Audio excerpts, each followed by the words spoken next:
Good afternoon. It's November 2nd, 2017, and we're here with recently inducted members of the Jimmy Smith family, Joel and Marie Smith. Joel and Marie, thanks for being here. Yeah. It's a privilege. Thank you. For the record, state your full names, birth date, and place of birth. Joel Robert Smith, April 17th, 1946, born at the Ellensburg General Hospital. Marie? I was also born at the Ellensburg General Hospital, and I was born on July 22nd, 1949, my mom's birthday. My name is Marie Christine Rogers Smith. Our primary focus is going to be on the Smith family today, but Marie, give us a little background about your family and ancestry. My family ancestry goes back to the Fitters, where the first settlers, and then it was the Myers up in Roslyn, that Myers' daughter and Frank Fitter married, and their daughter was Marie Fitter, who is my mother's mother. Okay. So that's the lineage to the Fitters. And then the Rogers, my dad's father was a mercantile here in Ellensburg for many years, and he moved down to California, and my father was a banker. So. And did you spend most of your childhood and upbringing here in Ellensburg? Yes, I was here until 8th grade. I went to Lourdes Academy, one of 9 children. My mother was a homemaker, and yes, in 8th grade we did move away for a few years and then came back to the Kittitas Valley. Okay. What was your family's early involvement in the rodeo? You know, what I mostly remember was that my dad always participated in the kickoff breakfast. He was part of the chamber and the Rotary, and our whole family always marched up. We didn't live too far from the parade route, so we had 4 blocks to walk up and watch that parade every year. Okay. It was fun. 11 of you, the Rogers family was well represented. Yes. Joel, what about your... Well, I was going to add one thing to Marie's family. Marie's dad, Mickey, was a career military aviator and a very involved in aviation his entire life. And but he was. My understanding was that you were raised as a military child, and I didn't. Well, you know, my family never traveled militarily. My dad was in 2 wars, World War II and Korea, so he was off and gone, and so the family was here in Ellensburg. And, you know, in the later years, he was in the reserve up until, you know, I think probably 10 years before he passed. He was in a long time in the reserves, so he would go away on weekends to test pilot at Sandpoint. Okay. Yeah, when he finished, he was a full bird colonel in the Marines. Yeah. Sorry to interrupt you, Joel. That's all right. No, that's Thanks great. for- I just yeah. wanted to make sure that Marie remembered that her dad was a heck of an aviator. Yeah, interesting, the different walks of life that Yeah. intersect with the Ellensburg Rodeo. Right. Yeah, it's for sure. I've done a lot of these interviews, and oftentimes it's cowboys, you know, or contestants. Right. And this is a fun Yeah. Yeah. variation. Joel, your involvement in the Ellensburg Rodeo started at a young age. Or It some of did. that with us. It did, Nip. My dad was a timer for 22 years. And he was a timer right up until the PRCA required you to be a card member to be a timer. How did he earn that job? Well, his friend Paul Nelson, who was a cattleman and a teacher, Okay. a math teacher at the Morgan Middle School, We don't know. were good friends. And he was also the track coach at the high school for a while. He was the guy that knew how to run the stopwatch. Yes, indeed. And so he and another PE and tennis coach, Dutch Henry, were timing the rodeo, and they needed a third timer, so they asked my dad to do it. Interesting. And after Dutch retired, Pat Martin, who was a track and football coach and all that at Ellensburg, the middle school at Morgan, then came on into the high school, he became the third timer. Interesting. And my exposure was that my dad took me with him. Okay. We walked from our house over the hill, down the hill, and for slack in the morning, Okay. and the performances in the afternoon. Those days there were only 3 perfs, you know. Well, I'm starting to get a sense now of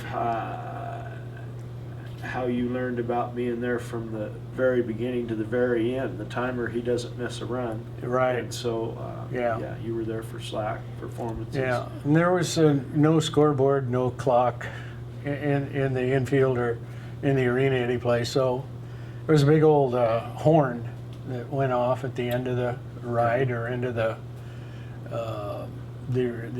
timed event deal, and it was really a lot different than it is now. You know. Sure. It's pretty reliable on the timers.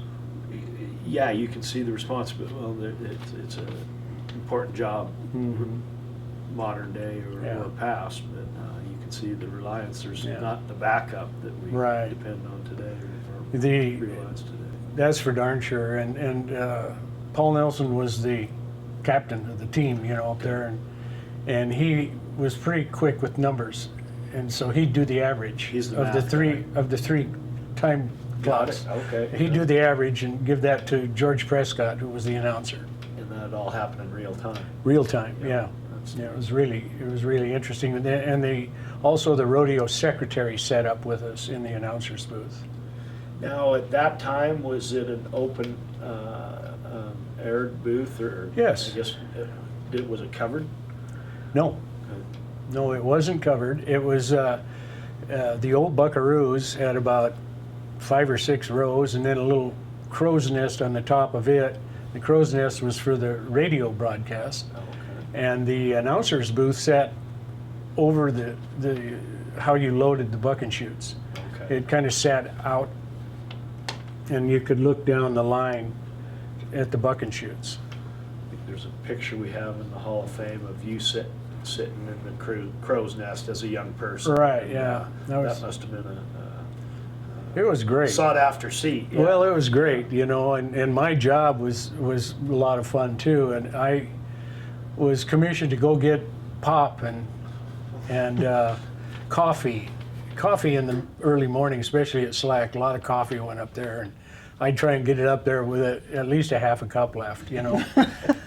And it was. You're the youngest, most agile of the crew. You And thought. every now and then somebody wanted a hot dog or something, but that was my job, and I loved it. You know, I just fell in love with the rodeo, and it was really, really a lot of fun to see classmates and whatnot that had grown up out in the country, Okay. and I'd see them at the rodeo. You know, That was in our community the week before school started, and you hadn't seen them since school let out a lot of times. most of them. Yeah, That's right. that is a fun Yeah. time. Those were middle school years. Middle school years, yeah, yeah. Did your involvement continue through your high school years, or were you busy playing music? Or No, actually, the last year that I did that was my sophomore year in high school. Okay. And the carnival became a bigger attraction at that time Absolutely. in my life. That's where the girls were and most of my friends were. And but I didn't go to as many performances after that, you know, That seed had been planted, and it would Right. sprout later on. exactly. Yeah. Tell us a little bit about the interim between when you left the Ellensburg, your early involvement in the Ellensburg Rodeo, and when you decided to. Well, high school, of course, I was involved in interscholastic sports, basketball and baseball, and social activities, of course, that go along with being a high school kid. Yeah. And then I went up to Wenatchee Valley College and played basketball up there for 2 years. And I went on to Long Beach State in California. And I wasn't invited to play basketball, but I walked on to see how it would go and decided right then that my career was over. You saw how it went. It was really fun. And just a young kid in the 60s, being in Southern California with the beaches and the people and all the activities down there, I wasn't really a stellar student. Ended up getting my greetings from Uncle Sam and ended up in the U.S. Army, Fort Polk, Louisiana. And then for advanced training, I went up to Virginia. And October of 1967, I landed in Vietnam. Thanks for your service. Thank you. Where were you at during this period of time, Marie? Had you and Joel met? Or No, you guys we dated had together? not met. I had, my family had moved to Las Vegas, where I went to high school at a Catholic high school there. And then summer of '67, summer of love, I kind of cut loose on my own and was freewheeling for a while. And when I came back 4 years later up to Ellensburg, met Joel at the Ranch Tavern at a dance. Terrific. That was Yeah. 72? 72. Yeah. Okay. When were the two of you married? 76. Or 75. 75, my golly. So actually Not that real means, good with dates. actually that means we met in '71, Yeah, because we I met know it in was 71. 4 years before we got married. Okay. Marie and I, 75. after we got married, or before we got married, had an opportunity. I had worked as a silversmith in Santa Fe, New Mexico. And I learned to make jewelry, and I had some really good friends down there. Had a store in Santa Fe, and I learned to make silver jewelry, kind of the Southwest Navajo style, that sort of thing. And these people, I took Marie down to Santa Fe to introduce them to these friends of mine. And there were these people from Denmark. He was an American guy, but he'd been in Denmark, in Copenhagen, Denmark, and had a leather shop. And he'd recently sold it, and he was traveling around the U.S. gathering Western Americana, shirts, hats, boots, jeans, moccasins, that sort of thing. And he To talked exhibit or to resale? to resell. open a store. Okay. And so we stayed in contact and became kind of close, and all of a sudden he called up and said, hey, would you be interested in you and Marie coming to Copenhagen and being the silversmith in my store? And we said, yeah. Why not? Why not? You know, I mean, we didn't have too much money, but her dad gave us a little loan, and I went to Santa Fe and bought a bunch of supplies. Okay. And flew home, and then we flew to Copenhagen. We were there for 2 years. And we had a little store called Geronimo's Cadillac, What an adventure. and selling Yeah, Western was. Americana Yes. and Southwestern Indian jewelry. And a friend of ours, an American kid from LA, was doing leather in the store. And we had a blast. What was your persona? Were you cowboy? Were you? Oh yeah. He was a Yeah, well, I cowboy. wore the Western duds. Okay. Yeah, Yeah, yeah. I wondered if Yeah, that was I part of wore it. the Did you- Western duds around, and it was really fascinating to go down to the walking street and see people walking down the street with a cowboy hat on, you know, or a pair of boots on. Because when we got there, They liked it. Yeah, they enjoyed it a lot. And before we got going, you know, it was cords and square-toed shoes. You know, that was kind of the Danish apparel. And to see that little, it wasn't a huge transforming deal, but it was really interesting and a lot of fun. We met a lot of great people. I became a seamstress there. Well, I had been doing that a long time in my life, but I took a trunk full of old jeans and made skirts and vests and various pieces of clothing, and then remade old antique dresses for the How store. did it work out commercially for your friend? I'm just wondering. You know, the store went very well at first. It was going great guns, but then the Danish economy went into a recession because of the oil Sure. problems there, and The so late after 70s. the first year, it was having trouble. We struggled a little bit the second year. So you're back in Ellensburg in the mid 70s, I guess, and remind me when Austin was born. 1977. Okay. 7777 is his birthday. 97. And he weighed See 7 that. pounds 2 ounces. Oh, that's your first child, and then Damien Yep. Smith Yeah, it's came in along. 79, January of 79. Okay.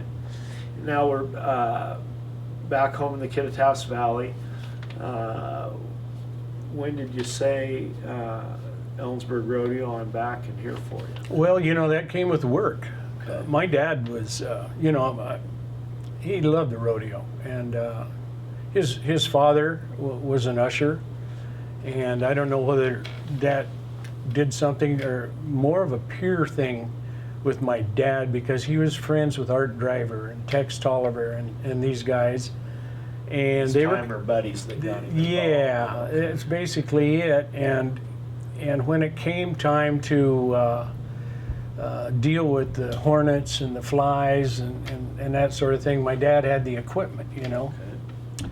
And so he would volunteer to come up, and he sprayed all the fair barns and all the, you know, the posse barns and all around under the grandstands, looking for hornets, actually. There were lots of them. That we did that pretty much every year, and then we always parked the truck ready to go at the rodeo grounds during the rodeo. Pest control truck? Yeah. In case you had an outbreak. Well, we had, you see, Yeah, he it had them happened. before. One year, and this is in my absence when I was gone, they had a just outcropping of hornets in the over by the timed event shoots, Oh, okay. and it became livestock. they had to stop the rodeo. Holy cow. They stopped the rodeo. My dad jumped in his truck, went under there. They evacuated the grandstand. We went in there, took care of it, and about 10 minutes later, the rodeo cranked back up. Show goes on. Yeah, I had one instance happen to me where I don't know if you remember this, Nip, but the pins underneath that old buckaroo section were really bad. It was wood, and the gates, big timbers. It was really a mess. And there were a bunch of bulls in there, and they started hitting these bulls. And Bobby Christian came running, and I wasn't on the board at the time, but I was there with the machine, you know. And he came running, and Joel, so I got up on the fence with that thing and was spraying these bulls, and the area in there you could hear Walking on a 2x12. it was just incredible, you know, incredible deal. But that sort of thing used to happen, you know. Yeah. Well, and you pointed out a trend that continues today, that in-kind contribution or involvement with the Ellensburg Rodeo. Right. Your family had a pest control business. Yeah. The electrician, for years it was Levon Sinclair would come down. And before that, Don Whiting. There you go. Yeah. Just the list Yeah. goes on, and, Yeah. and that's another thing that makes this rodeo special. Yeah. I mean, And, you know, my dad also, in his youth, you know, he was a big influence about the rodeo. He was a musician and a school teacher before he went into the service. And he was the director, at 17 years old, the director of the Ellensburg Rodeo Cowboy Band. And he was a director from 1934 okay. to 1943. Okay. And that was when he went in the Army. Yeah. So he and my grandfather played in the band, you know, and there are a lot of people that aren't with us anymore that played in that band, you know, that I'd run into, and they say, yeah, I played in your dad's band. Well, with modern audio equipment, we don't even think of bands associated with Yeah. rodeo anymore. But Yeah. I can remember early in my rodeo career, there was still a place or two that had Yeah. a band in the grandstand. Yeah. Yeah. Where did the Ellensburg Rodeo performing band play during the rodeo? Did Well, they have a bandstand? Well, there was a big old track, you know, Okay. and there was a bandstand. And my earliest recollection, and this was before me, but there was a stand out in front of the old covered grandstand. That's where the announcements were made by bullhorn. Megaphone, yeah. Yeah, megaphone. But you know, to tell you the truth, I don't know where they played, but you know, that arena was huge Good at the size. time. Yeah. Yeah. There's a picture of them lining up in the track, getting ready to go Yeah. to where the announcers were. But That was before my time. That was pre-Joel. Yeah. Back to your time. What year did you join the Ellensburg Rodeo Board? I got a call from Alan Faltis in 1981. It was after the rodeo, and Wally Boyd had retired, and Alan asked me if I'd be interested in joining the rodeo board, and I was just ecstatic about it. I was so happy and proud to be able to join that group, and so my first meeting was like in October of 1981. What was your first assignment on the board? I had the grounds. Okay. And Makes that sense, yeah. that first year, we built some restrooms on the north side, kind of just west of behind the chutes. There's 2 cement block restrooms there. We built those, Okay. and we tore out all the old box seats and built all new box seats Those are the ones that we that were in there. They're see in there today. Yeah. And that was, and then paint everything. You know. Was it painting an annual Absolutely. process? Yeah, absolutely. You know, especially everything that people could see. The kickboards, the buck and shoots, the buckaroo section was all painted. And then there'd be local sign painters that'd come in and do the Ellensburg Rodeo, Saturday, Sunday, Labor Day. Yeah, I can Touch up. remember as a young person competing or riding in the Ellensburg Rodeo Arena throughout the year, but come Labor Day weekend, it just spruced, it just brightened up. It Yeah. just seemed like Yeah. a different place. Well, almost. and that was to the credit of the Ellensburg Rodeo. Absolutely. Because that Yeah. place was not really very well maintained. No. And, you know, that's another thing, we were involved in weed control at the time in the business. And so we took care of a lot of weed problems and that sort of thing. And when I went on that deal, we bought a disc, the rodeo bought a disc. And I had the guys at our shop build a drag, and that's how we worked the arena. Really? Okay. With one of our company tractors, Yeah. and then water truck. The fair had a water truck, but it was hard to get a hold of. So we had liquid fertilizer at the time, so I built a boom, and we used the liquid fertilizer trucks to put water on it.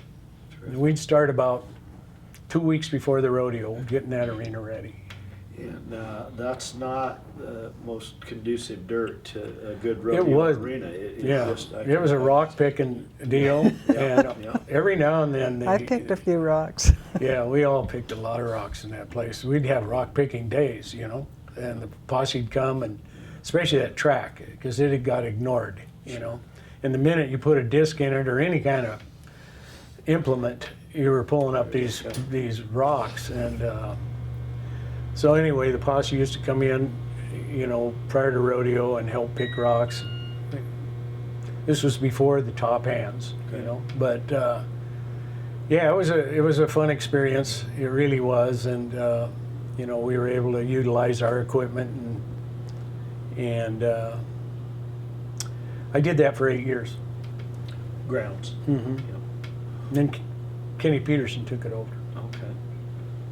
What were some of your other responsibilities after the grounds, or you were involved with the creation and promotion of the concert series, the evolution of the Extreme Bowls? Tell us some about those two. Okay, the concerts, I can't remember, started in the late 80s. And local guy named John Drinkwater worked at Central, and he did some really entertainment-based things for the students at Central. And he came and asked the fair and rodeo about doing a concert, and he asked Johnny Cash was coming to town. And they played it into the old grandstand. And it was pretty much a success, except for it was brutally cold. Did Drinkwater and Central bring Cash to town, or was Drinkwater. That, okay. Drinkwater brought him. It was his production. Okay. And then he brought Lee Greenwood. Okay. And So he did it again. Some heavy hitters. And then he was all through. Okay. And so the board appointed me the concert director, and I met with a booking agent. You'd had a little bit of production experience in the service, didn't you? I had. Yeah. I had done some production stuff in the service, and I was in a band in high school. Sure. So, Yeah, there you go. You were the guy. but anyway, it was really a lot of fun. I met a lot of great people, and we had, I think, the rodeo actually did about 15 concerts on their own, and we had some really great entertainers over that whole period of time.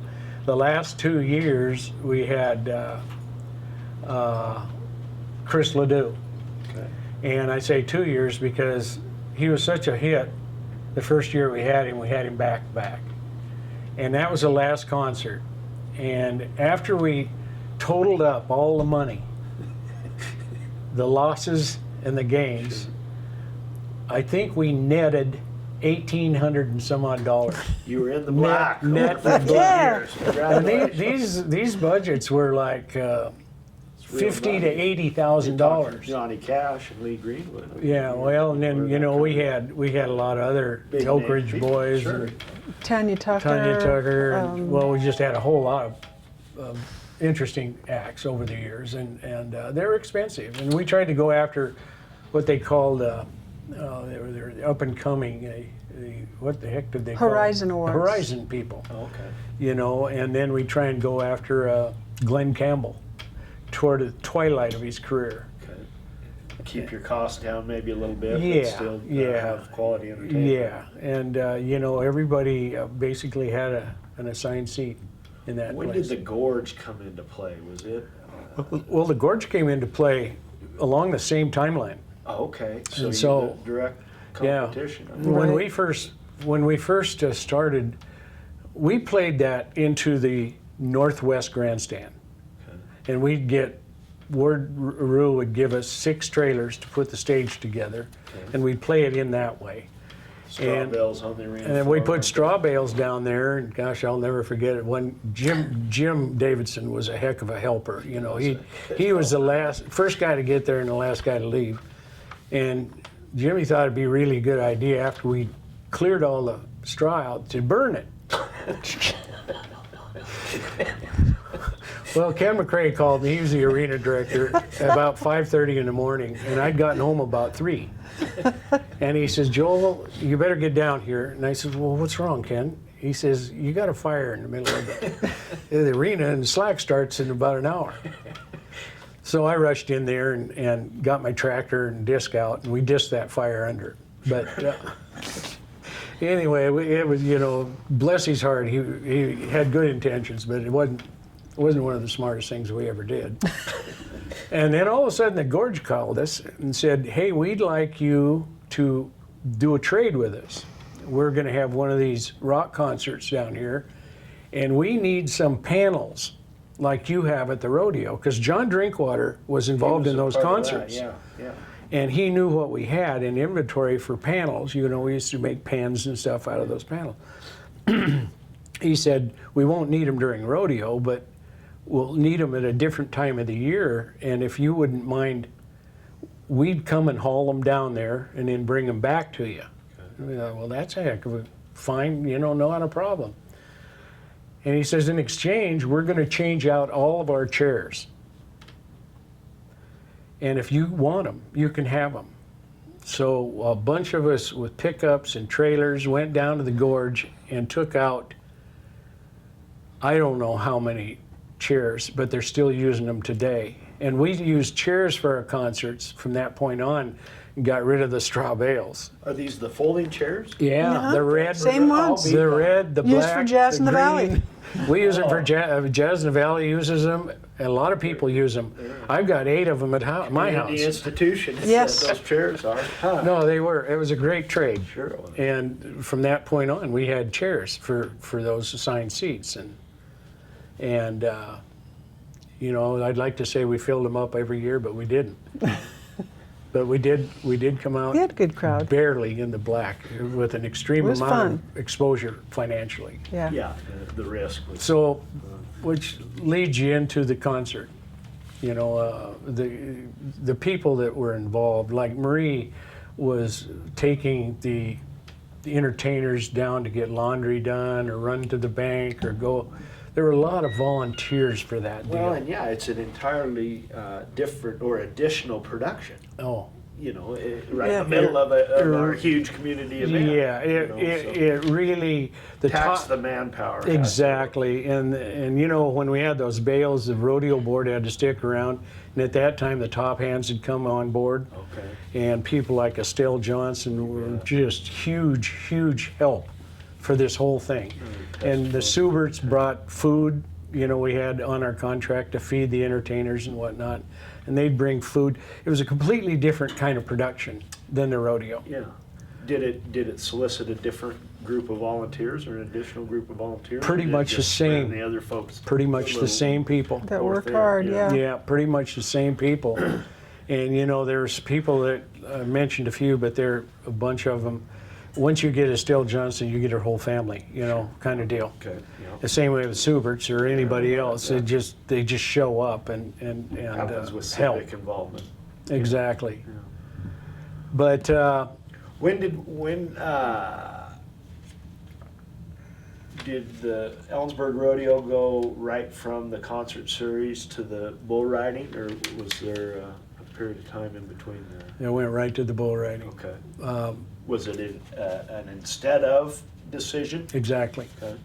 It's kind of an interesting story because it involves one of our, I'll try and make it as short as possible, but one of our Hall of Fame inductees, a bull rider named Charles Sampson, broke his leg in Yakima, got stepped on, and Dr. Hershey took care of him and put him back together. This And was the previous fall?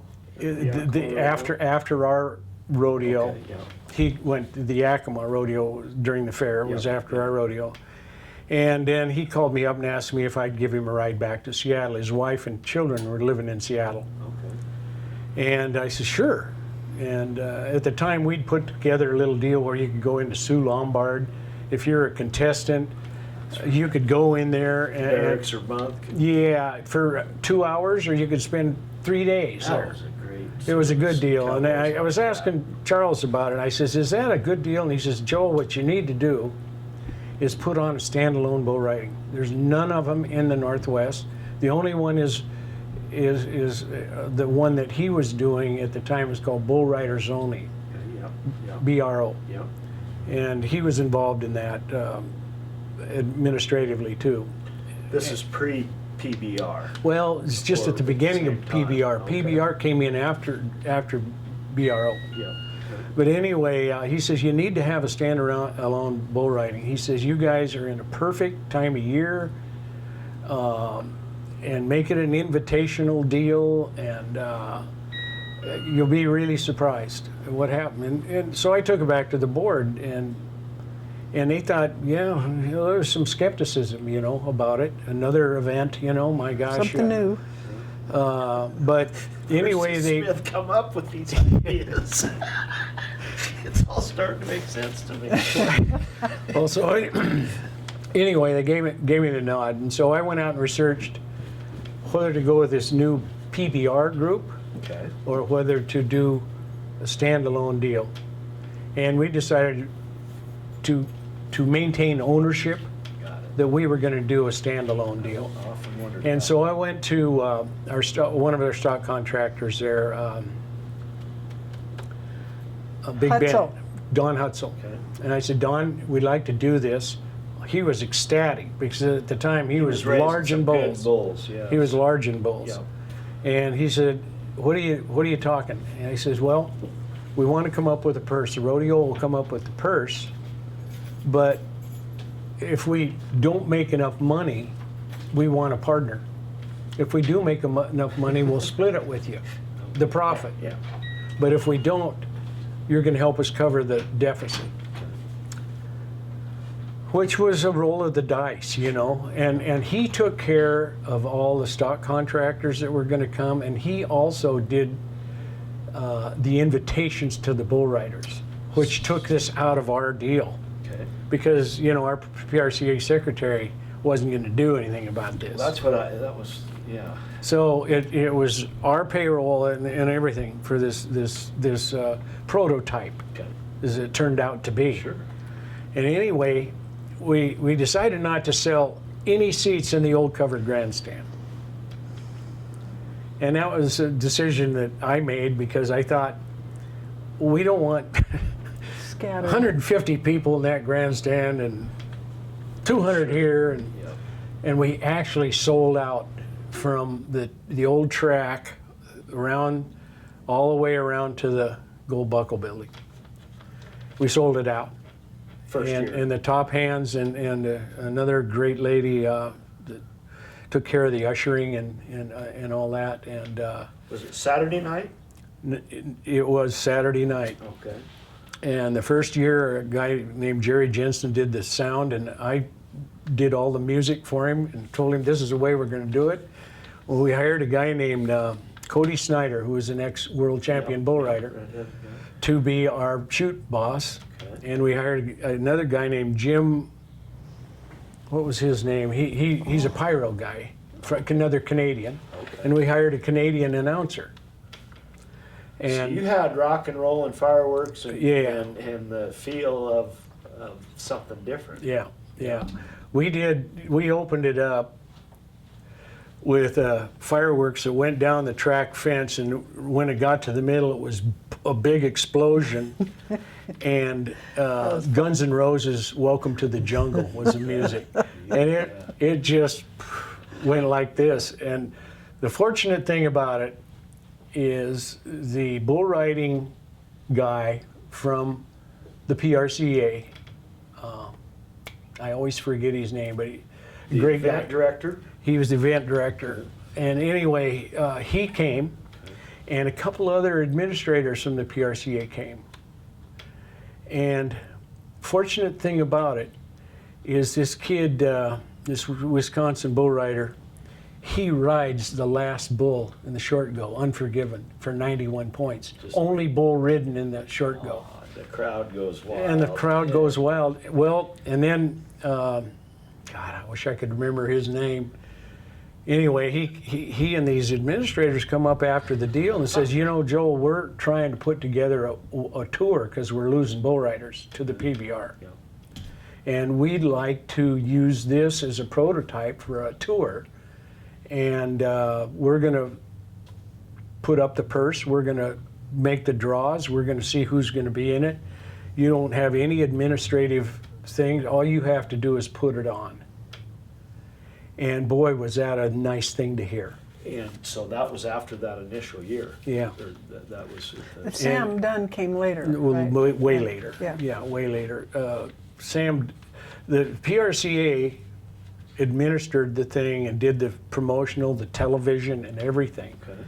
And all we did is put the program on, you know. And then we hired the same guys, Okay. Cody and Jim Camart was the pyro guy, and the announcers just a long time ago. Anyway, they kept coming, Okay. and then the PRCA'd send a guy out to do all the ads and the signage and all that sort of thing, and coordinate the television. How long after that did the PRCA label it Extreme Bulls and make it? Immediately. Okay. See, that was the initial name of it, Extreme Bulls. Okay. And they took the name, they took the format, they did the pyro intro. They added bringing the bull riders out into the Fire. the X, you know, but, for TV purposes. But it was a great thing that they did it, and I'm really glad we went that way, because still today, the Ellensburg Rodeo owns that bull riding. You know, it's in spirit. In heart, spirit. Do you have any Yeah. contractual connections? Well, yeah, absolutely. There was a period of time, the PRCA ran it for about 3 years. Okay. And then there was a company called Wintercom that televised it. Well, they bought the rights from the PRCA, so it became their show. And they sent up a guy named Sam Dunn, who still comes today. And he's become a great friend of Yeah. Marie's and mine. But anyway, Sam came up to see how does this work. And I toured him around, and he and his wife, and they spent the day there. And I said, here's the way it works. This is our crowd. And we want to maintain ownership of that crowd. The rest of it, you can do whatever you want. But this is our crowd, you know, and we want to maintain that ownership. And it's still going on today. And we had a wonderful, wonderful contract with Wintercom. PRCA came back and bought it back from Wintercom. And Sam Dunn went to work for them. Now he works for the Wrangler Network and streams the Extreme Bowl on streaming it live. Part of this explanation is talked about the rodeo or excuse me, TV and media evolution of broadcasting the Ellensburg Rodeo. How were you involved in that Broadcasting it. on television? Wasn't much, you know. When I had the Was it televised? Let me rephrase that. Was the Ellensburg Rodeo televised pre-Extreme Bowls? First year I came on the board in '82 was my first rodeo. Winston had a series. That's right. It only lasted 1 year, I think, but yeah, they televised it. But to give you a quick and ugly, it was the greatest thing that ever happened to us. Was the Ellensburg Rodeo. I mean, we met so many people, went so many places, and have made so many friends that my heart goes out to the Ellensburg Rodeo for giving us that opportunity. You're sincere about that. Yeah, You very know, sincere. You've received as much as you've given. More. Yeah. More, much It more. opened up a whole new adventure for me, and I loved being behind the scenes support and being there all during rodeo, staying involved in it and supporting whatever was going on. The Western Village building of that was really a fun event. Well, your family's been an inspiration to a lot of us. Yeah. So, thank you. Parting words? Well, those were sort of my parting words. Yeah. You know, it was, you know, we're grateful. We're Yeah. grateful for having the experience and people having the confidence in us. And it's given us a real opportunity to give back. And I know her mom and dad and my mom and dad would be proud of us. They Folks, that's expressed that. chapter 1 of the Smith family interview. There's another chapter for another day. Thanks, Joel. Oh, thank you, Nip. Thank you.